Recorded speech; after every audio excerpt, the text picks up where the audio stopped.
I never spoke to the man, of course. I just saw him on film, and saw him in person as a larger-than-life figure. He'd be the only man walking on Park Avenue, let's say during the Jewish holidays, dressed in a three-piece suit in the middle of the summer, in a lawyerly uniform that he was.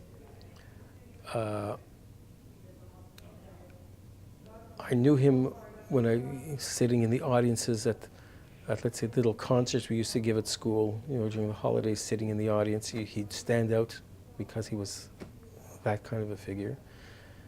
And I grew to like his work, and a bit through Leighton. Leighton, they were both graduates of Barrenbing High School, Leighton being the younger one, maybe 4 or 5 years younger, but a generation apart in terms of writing.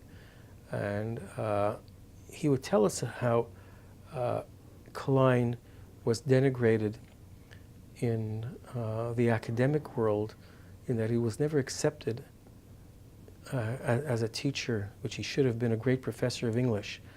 And he hated the law. And that's why he accepted a job as a ghostwriter and a bit of a publicist for the Seagram Empire, owned by Bronfman. And he was the personal speechwriter for Bronfman himself. And in those days, that kind of life was very, very demeaning for a lawyer and for a man who was a great, great intellect. A man who specialized in modern English lit. It was just an impossible kind of a life that is described to me by other people, but I could imagine what kind of torment he went through, writing little notes and little very minor things. For instance, I had a book that was sponsored by the Bronfman family and the Seagram Empire during World War II, a history of Canada by Stephen Leacock, and the dedications were commissioned by Bronfman, or ordered by Bronfman to be written by Klein. It was later I saw Klein's manuscript in his archives being matched with the equivalent, the same word-for-word dedication done in Bronfman's hand in some of these books that he autographed.